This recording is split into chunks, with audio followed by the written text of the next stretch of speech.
Here's a phrase for you: retroactive jealousy. Hey guys, my name is Sparrow. I'm a trauma recovery expert, and I talk a lot on this channel about narcissism and narcissistic abuse recovery. So if you're new here, welcome.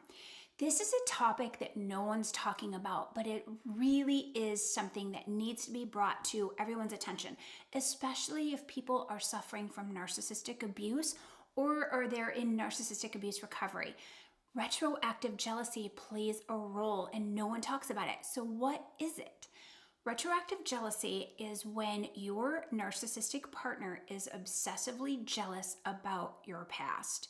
And unfortunately, this happens quite a bit. I would say it happens more with covert narcissists than with overt narcissists, because overt narcissists are like, yeah, whatever. Whoever she was with before or whoever he was with before isn't as great as me. But with the covert narcissist, there's that burning, deep sense of self-loathing, insecurity, emptiness, whatever. And if you have a past that doesn't include them and includes like a fabulous life or a lot of partners or an ex or several exes, there might be just this really, what's the word I'm looking for? Irrational jealousy about it.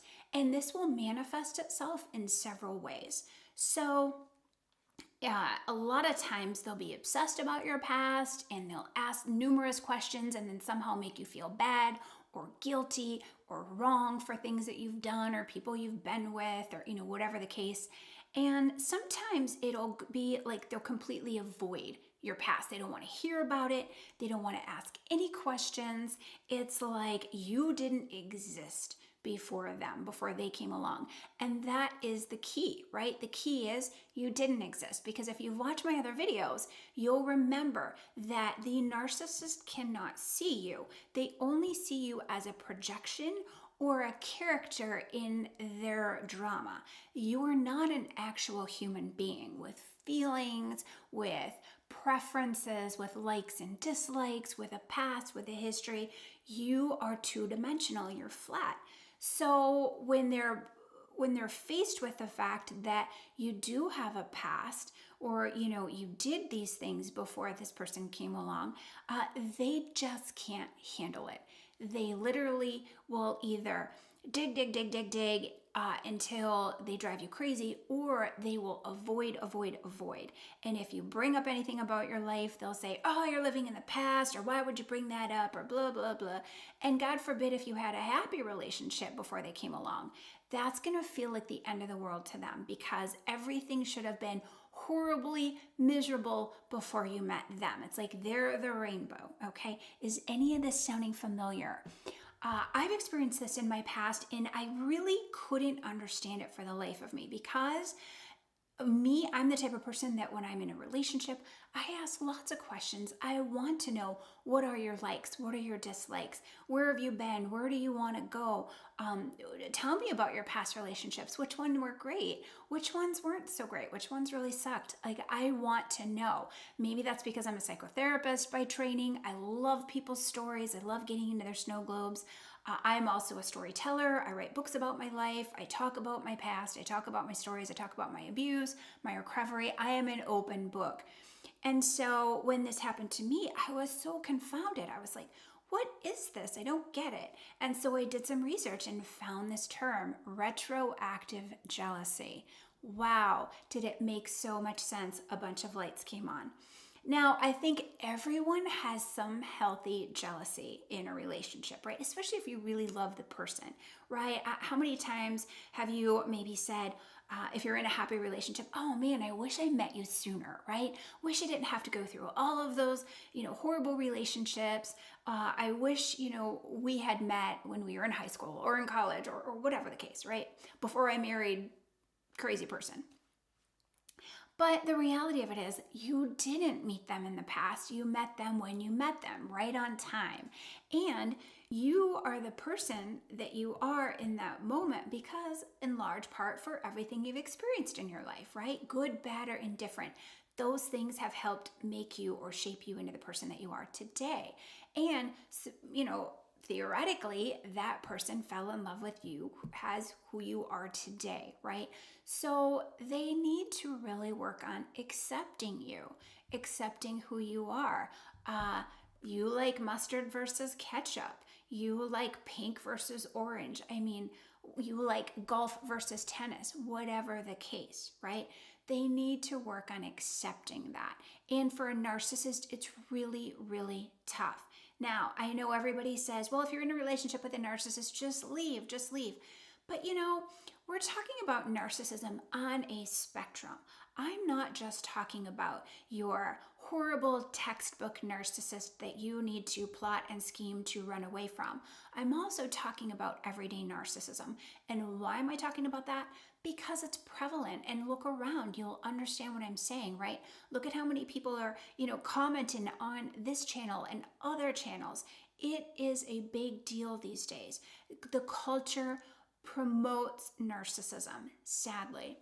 And a lot of people are in relationships with narcissists, and maybe they're just barely narcissists, or maybe they're mild or even moderate, but they're not severe, and maybe they don't want to leave the relationship. Maybe they really want to work on it.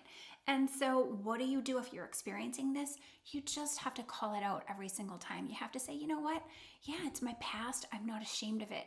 I'm okay with it. I'm proud of it. I made mistakes, but I also had some really good times. And I learned a lot about myself along the way. And if you love me, if you accept me, you'll want to know what I learned about myself. You'll want to know who I was, where I've been, and you'll be just as invested, but hopefully more so invested in where I'm going in the future. Because if I'm in a relationship with you, I want to go there with you. I want to keep having new experiences, right? A lot of times we get into relationships and then we get into a rut, and then it's same old, same old. What are we going to watch? Who's going to feed the dogs, whatever. And then there's no more new experiences, or not enough. There's no real excitement. And so then I think a lot of times then people can become even more jealous of the past if, that person did have a lot of exciting moments, or maybe both people did, who knows. But this is a deal, this is a big deal, and not enough people are talking about it, especially in the narcissistic community. So if you're dealing with this, what I want you to do is not cower away, not apologize for who you are, for where you've been, for anything about yourself. You are legitimate. You are okay the way you are. You are here at this time, on this day, being who you are. In perfection. This is just who you are. We don't change it. We can't change it. We can learn and grow, but you can't go back and change the past, right? So you got to stay really firm about this. You got to say, this is me. And if it's a problem for you, you're going to have to get some professional help about it, right? So if you're with a narcissist and you've watched several of my other videos, and, we talk about how to win an argument with a narcissist, all of that. Is this an argument to die on? Is this a hill to die on? Maybe. I don't know. I think it's for you to decide. I think it kind of was for me. It's like, hey, you got to either love me or you don't. And all of these things are me. And again, narcissists have a really hard time with that because they want you to be a figment of their imagination. They want you to play a role. They can't stand your humanity. It's really tragic and sad. And you'll know that this is true because you'll feel that lack of connection, right? Somebody has to really like your humanity, and dare I say, love your humanity, to connect with you. And narcissists, as we know, have a really tough time connecting because they can't accept the humanity. Remember what I've said in other videos. They can be the only human in the room.